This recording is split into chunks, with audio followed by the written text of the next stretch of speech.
Ermənistanın baş naziri Nikol Paşinyan kilsə ilə problemlərini hələ aradan qaldırmayıb, amma digər məsələ ilə gündəmə gəlib yenə.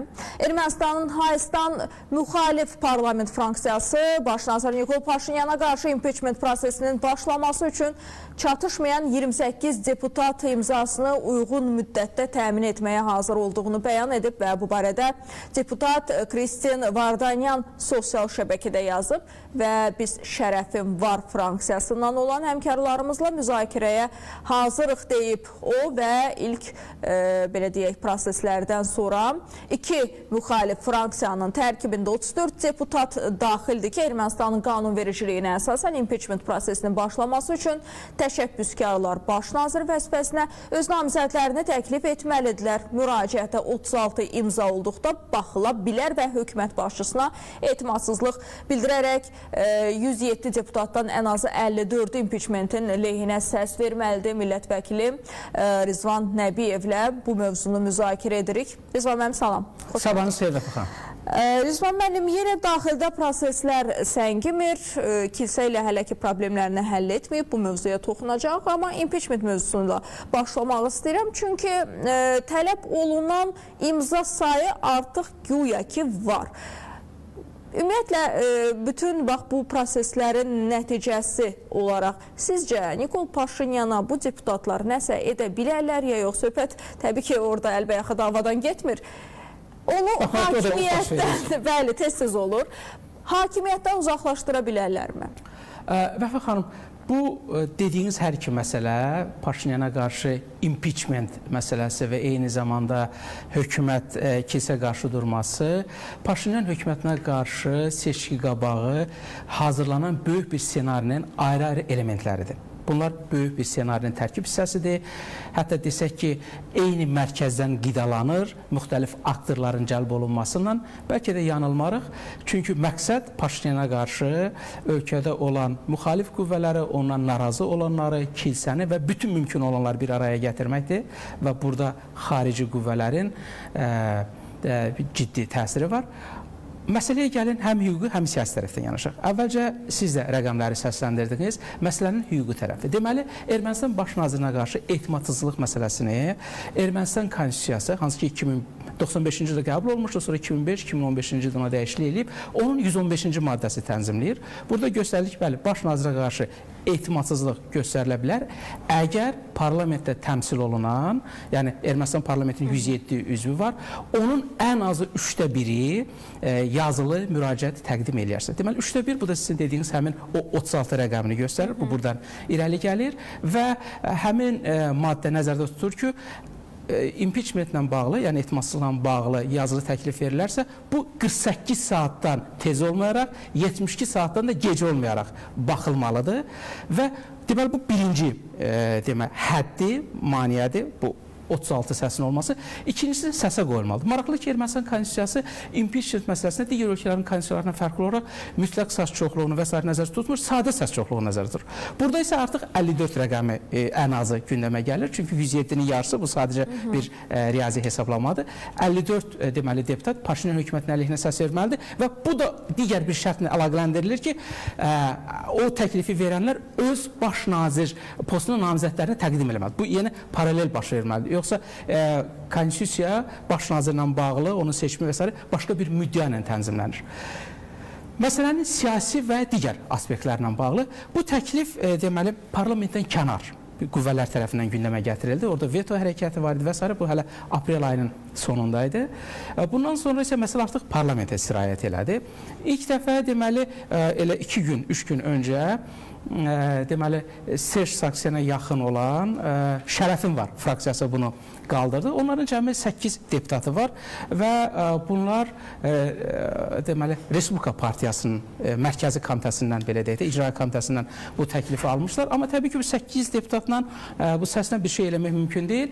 Bunlar məcburdular Robert Koçaryan Koçaryana yaxın olan Respublika partiyasından əməkdaşlıq eləsə, Hayastan partiyasından, Ermənistan partiyasından əməkdaşlıq eləsinlər. Onlar elə eyni adla, Hayastan adından da parlamentdə bir fraksiya ilə təmsil olurlar. Bunların da gücü tam yetmir. 28 deputatın olduğu bildirilir.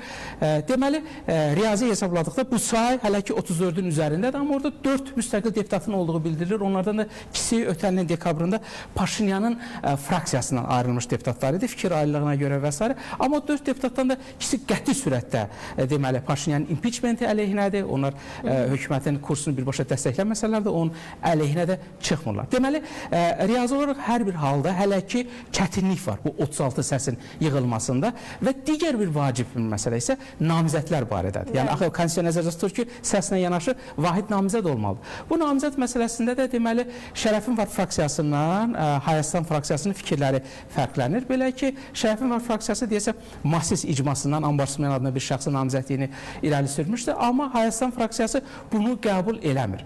Eyni zamanda o Şərəfin var fraksiyasının daxildə bir problemi yarandı. Belə ki, orada deməli o deputatlardan biri keçmiş fövqəladə səlahiyyətli səfir vardı, xüsusi tapşırıqlar üzrə səfir. Bu Paşinyan hökumətinin xarici siyasət prinsiplərinə etiraz əlaməti olaraq istefa vermişdi. Yəni özünü belə müxalif mövqedən göstərmişdi. Onun namizədliyini verdilər. Amma bunu da Şərəfin var fraksiyası, yəni o qüvvələr qəbul etmir. Belə göstərir ki, deməli hüquqi maneələrlə yanaşı Paşinyana qarşı bir şəxs ətrafında birləşmək çətinliyi də var.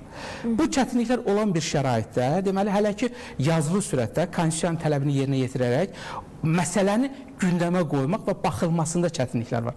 Əgər işdə şayət çox ciddi istisnalar olarsa, bu say olarsa 36 gündəmə gətirərsə, bundan sonra da o 54 səsin yığılması mümkün olmaz. Deməli, onda gərək o vətəndaş fraksiyasının, belə deyək də, Paşinyanın vətəndaş müqaviləsi fraksiyasında parçalanma yaransın, ən azı 18-20 deputat buradan müxalifətə qoşulsun və bu da öz oturduğu budağın kəsilməsidir. Yəni, bu da indiki şəraitdə çox qeyri-ciddi və qeyri-real göstərilir ki, nə Paşinyan buna imkan verməz, nə həmin o qüvvələr deməli, buna qarşı çıxış etməsi real görsənmir və bu arada artıq Ermənistan parlamentinin sədri bunlara rəğmən öz fikrini bildirdi ki, gələn ilin 7 iyununda parlament seçkiləri olacaq. Yəni bildirdi ki, bütün necə deyirlər, bu mübarizəni həmin dövrə saxlamaq lazımdır. Amma bu burada artıq kilsəni narahat edir. Bilirsiniz ki, bu arada kilsə də məsələyə qoşulub. Rizvan müəllim, biz kilsə mövzusuna keçməzdən əvvəl bir məqama toxunmaq istəyirəm. Biz bilirik ki, Alen Simonyanla Nikol Paşinyan çox yaxın dostdular.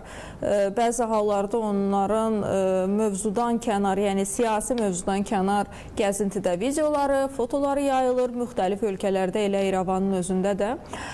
Amma namizədlər sırasında həm də Alen Simonyanın adı çəkilir. Deyirlər ki, Alen Simonyan da növbəti etapda baş nazir postuna gələ bilər və dəstəkçisi də kifayət qədər çoxdur. Bu nə dərəcədə mümkündür? Və yaxud da belə sual ünvanlayım. Alen Simonyan Nikol Paşinyana qarşı çıxarmı? Bunun çıxmasını mən indiki şəraitdə real hesab eləmirəm. Çünki Alen Simonyan bilir ki, Paşinyanın mövqeləri Simonyana nisbətdə kifayət qədər güclüdür və hazırki şəraitdə bu yalnız onların fraksiyasının parçalanmasına gətirib çıxara bilər. Partiyalarda belədir ki, həmişə B variantı nəzərdə tutulur, gündəmə gətirilməsə də. Ola bilsin ki, Simonyan bu istiqamətdə ehtimal variantlardan biri ki, hər hansı bir hadisə baş verərsə və s. İkinci bir şəxs bu fraksiyanı və yaxud da ki, bu hökuməti necə deyirlər, idarə edə bilsin və s. Digər tərəfdən isə əks qüvvələr bundan istifadə edirlər, sui-istifadə, parçalama yaratmaq cəhdi yaradırlar. Ki, deməli, Paşinyana qarşı hətta onun öz düşərgəsi daxilində narazılıq var. Bu qüvvənin başında elə Alen Simonyan onunla yaxın dostu dayanır. Yəni, bilirsiniz, bununla o narazı olan qüvvələr üçün bir işıq, bir mayaq göstərmək istəyirlər ki, Paşinyana üç çevirmək lazımdır. Bu satqındır. Biz gəlin hətta bu partiyada öz necə deyirlər, rifahımızı, öz gələcəyimizi görürsə, digər namizədə köklənək. Bu arada Alen Simonyanla da Nikol Paşinyanın fikir ayrılıqları olur bəzi hallarda. Hətta Ararat Mirzoyanla da olur. Misal üçün, Nikol Paşinyan çıxıb başqa şey danışır. Alen Simonyan tamamilə fərqli istiqamətdə bəyanat verir. Bir də baxsan, Xarici İşlər Naziri tamamilə ayrı bir mövzuda danışır. Nəticə itibarilə tam da birlik yoxdur deyə bilərik yəqin ki. Bəli, məsələn, elə ATƏT-in Minsk qrupunun buraxılması ilə bağlı son bir ildəki o müzakirə müzakirələr zamanı biz gördük ki, Xariclər Nazirinin bəyanatı və yaxud da parlament sədrinin və yaxud da mətbuat katibi dediyi məqamlar bir də görsə bir-birini tamamlamır. Bu təbii ki, vahid hökumət daxilində yol verilməz bir məqamdır. Çünki vahid strategiyanı əgər varsa, bu ümumiyyətlə Ermənistan hökumətini deyək ki, xarakterizə eləməyən bir məsələdir. Bu, həmin o qüvvələr arasında da fikir ayrılığının olduğunu göstərsə də, amma deyək ki, fraksiyanın parçalanması, hökumətin getməsi üçün müxalifətə qoşulmaq anlamına gəlmir. Bu baxımdan hesab edirəm ki, hansısa məsələdə fikir ayrılığı deyək ki, o əlaqələndirməmədən və yaxud da ki, hər hansı bir narazılıqdan irəli gəlsə də, sonunda onların hər üçünün öz hakimiyyətlərinin qorunması üçün elə bu fraksiya ətrafında, bu hökumət ətrafında birləşməsi zərurətdir. Kilsə mövzusuna da toxunmaq istəyirəm. Çünki hələ də o mövzu səngimir. Misal üçün, Nikol Paşinyan hakimiyyəti deyir ki, Qaragen getməlidir kilsə rəhbərliyindən. O subaylıq andını pozub, bəzi faktları ortaya atıb. Amma kilsə də deyir ki, sənin dini nigahın yoxdur, rəsmi nigahın yoxdur. Bu da şiddətlə özünü təsdiq etməyə çalışır. Yoldaşı ilə birlikdə videolar paylaşır, birlikdə nahar yeməyi və yaxud da səhər yeməyi hazırlayırlar və o istəklərindən biri ondan ibarətdir ki, erməni xalqı inansın ki, Nikol Paşinyanla həyat yoldaşı bir evdə yaşayırlar. Bunların hamısı bir kənara, Nikol Paşinyanın siyasətində vacib bir element var. Kim ona qarşı çıxır, onunla bağlı faktları ortaya atır. Qaragenlə bağlı faktlar da ortaya çıxdı. Digər din rəhbərləri ilə bağlı da ciddi faktlar var. Xatırlayırsınızsa, Ter-Petrosyanın da videosunu məhz Nikol Paşinyan ortaya çıxartmışdı. Onun mətbuat xidməti postunda çalışdığı dönəmdə çəkilən videodan söhbət gedir. Və növbəti etapda indi bu deputatlar var. Deputatların da o örtbasdır etdikləri məqamları ortaya çıxarda bilərmi Nikol Paşinyan? Çünki görünən odur ki, sanki baş nazirin əlində ciddi faktlar var.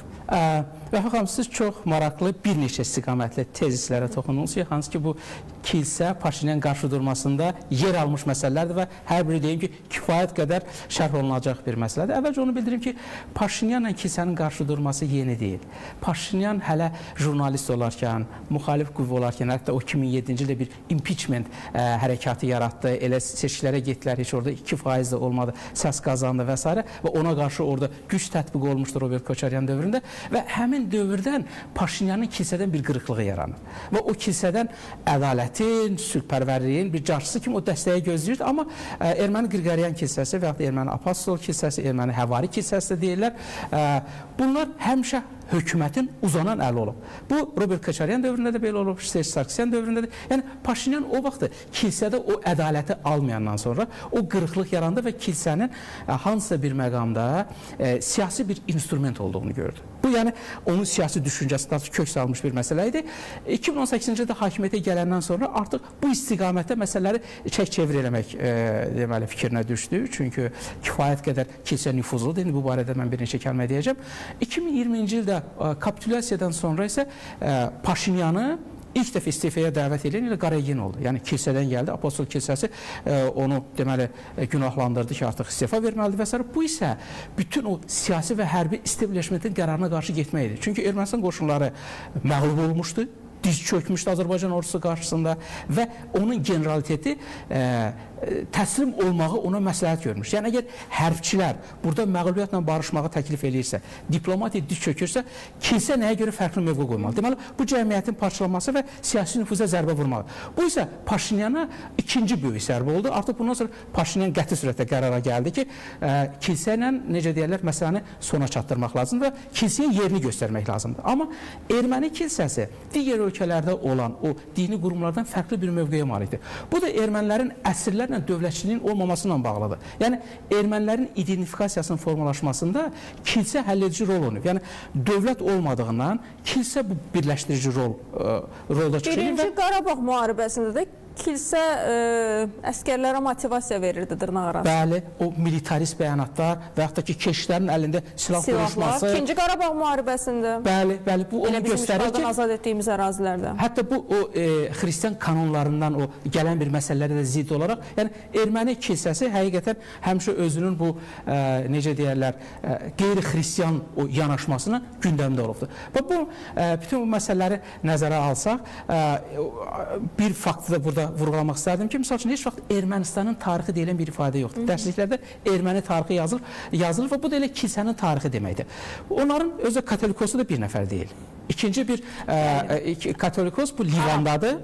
Və onlardan aşağı səviyyədə olan 2 dənə də bunların patriarxı var. Bu patriarxın biri İstanbuldadır, digəri isə Qüdsdədir. Yəni görürük ki, kilsənin özünün də vahid mövqedən çıxış eləməsi məsələsi gündəmdə deyil və diaspora ilə sıx birləşdikdə onlar hər zaman hökumətə təsir etmək gücündə olublar.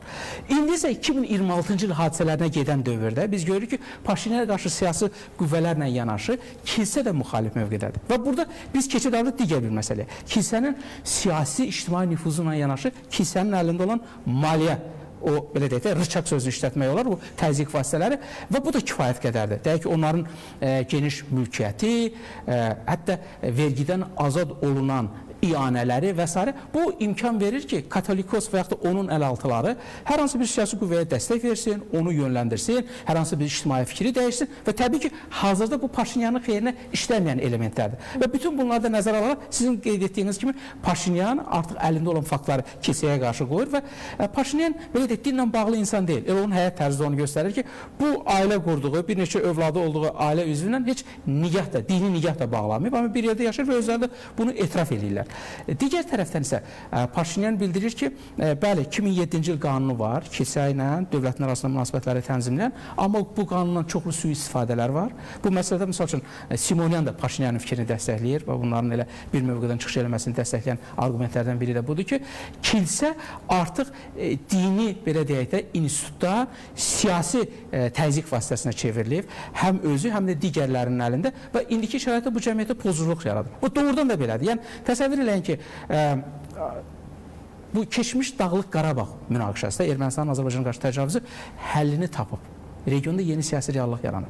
Ermənistan bugün öz nicatını regional inteqrasiyada görür və Paşinyan hökuməti ən azından bunu bildirir və s. Bu Türkiyə ilə sərhədlərin açılmasıdır, Azərbaycanla münasibətlərin normallaşdırılması və s. Çünki bu iki nəhəng güc, həm iqtisadi, həm siyasi baxımdan Ermənistan bunu dərk edir ki, münasibətlərin normallaşdırılması bu istiqamətdə Ermənistanın da bu 30 illik işğaldan qurtulmasına, nəhayət ki, o real müstəqillik istiqamətdə addım atmasına töhfə verə bilər. Amma burada artıq kilsə, eyni zamanda diaspora müəyyən qanadı ilə birləşərək pozucu rolda çıxış edir. Bu isə regionda sülh və sabitliyə xidmət eləmir və bu baxımdan bu çəkişməni gördünüz ki, siyasi, hüquqi, ideoloji və digər aspektləri var ki, bu hələ bir neçə ayda, belə də seçkiyə qədər vaxt aparacaq. Nikol Paşinyan ümumiyyətlə bir siyasətçi kimi sözünə, vədinə sahib çıxan şəxs kimi tanınmır. Bu öz yerində, yəni bunu müzakirə etmirik, bunu tarix də göstərir, xronoloji hadisələr də göstərir və s.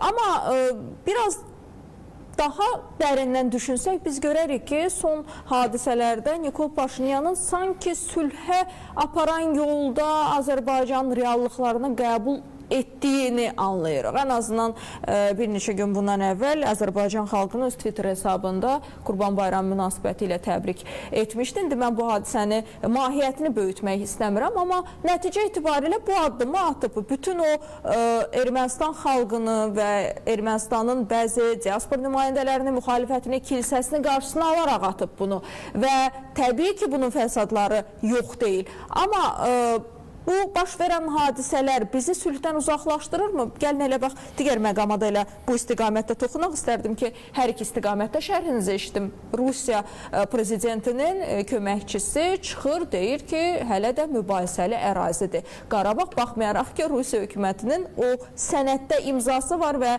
ərazi bütövlüyümüzü tanıyır. Sizin dediyiniz birinci tezisi mən tam şəkildə bölüşürəm.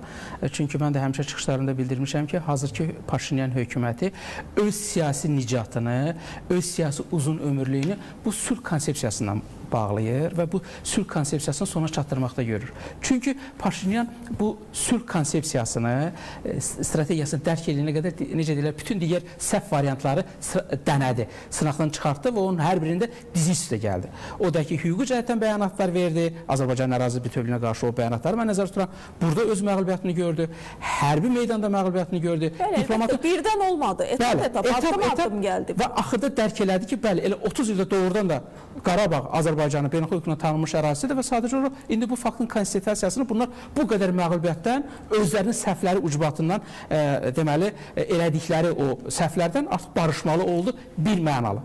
Bunu dərk edildən sonra ikinci etap başlayır ki, artıq sülhlə və rəqiblərinə qarşı bunu deməli sübut eləsin. Ki, sülh müqaviləsinin imzalanmasıdır, sülhün əldə olunmasıdır. Bu Paşinyanın elə həm daxili, həm də xarici siyasət konsepsiyasında yer alan məsələdir. Burada biz sizin qeyd etdiyiniz ikinci bir məsələ, Rusiya prezidentinin nümayəndəsinin verdiyi bəyanatla bağlı bildirim ki, əvvəla bu bəyanat verən o şəxsin boyunu və səlahiyyətini aşan bir məsələdir. Yəni, bu müqayisə heç yerinə düşməyən bir məsələdir. Çünki Azərbaycan Respublikası hər hansı bir dövlətə qarşı aqressiv müharibə həyata keçirməyib, başlamayıb.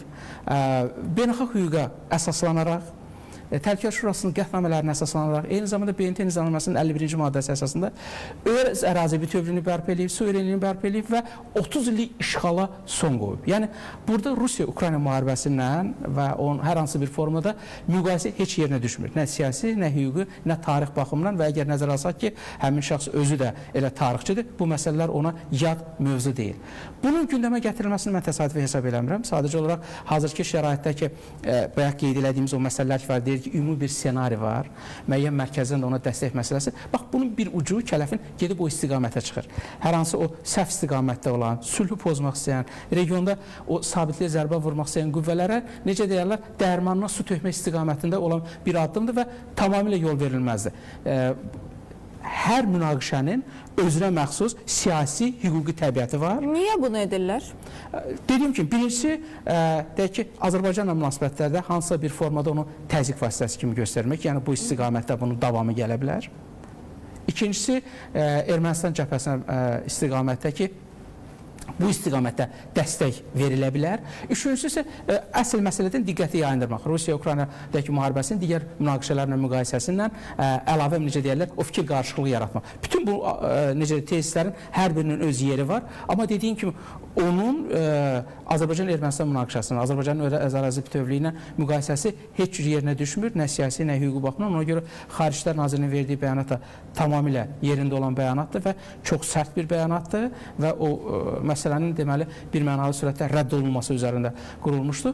Qeyd edeyim ki, bundan əvvəl Ermənistana səfər edən Lavrov təsəvvür edən İrəvanda öz həmkarına mətbuat konfransı keçirir və Mirzoyanın təmsil olduğu hökuməti günahlandırır ki, siz 2022-ci ilin deməli payızında Praqada Qarabağ Azərbaycanın ərazisi kimi tanımısınız. Bəli, özünüz tanımısınız. Özünüz tanımısınız. Deməli, bu o deməkdir ki, ondan əvvəl deyir ki, Rusiyanın silahlarından işğal elədiniz. Bəli. Sonra da deyir ki, siz tanıdınız. Bilirsiniz, bu cür bəyanatların verilməsi özdə bunun öz həmkarının qarşısında, erməni mətbuatının qarşısında bu artıq Rusiyanın da müəyyən məsələlərdə tərəf olmaq niyyətini özdəki təsəvvürləyin və yaxud da ki, məsələni öz mövqeyindən, necə deyərlər, yönləndirmək niyyətini göstərir. Bildiyimiz, danışdığımız mövzuları öz dilləri ilə etiraf edirlər, deyək. Çünki yəqin ki, bu proseslər danışılıb, müzakirə olunub və indi Lavrovun o açıqlamaları onu göstərir ki, biz əslində sizin tərəfinizdəydik, siz Praqada etiraf etdiniz ki, Qarabağ Azərbaycanda siz bizim silahlarımızla işğal etmişdiniz, amma o silahları da kim vermişdi? Sual da budur. Bəli, 1 milyard dollarını deyək ki, 90-cı illərdə bunun pulsuz verilməsi, sonraki dövrdə hansısa müqavilələr əsasında alınması, amma bugünkü reallıq tamam başqadır. Azərbaycan Respublikasının ərazi bütövlüyünü Rusiya Federasiyası da, Ermənistan da daxil olmaqla o razılaşdırılmış sülh müqaviləsinin imza ilə təsdiq edilir. Nə demələrindən asılı olmayaraq. Rizvan müəllim, çox sağ olun, təşəkkür edirik.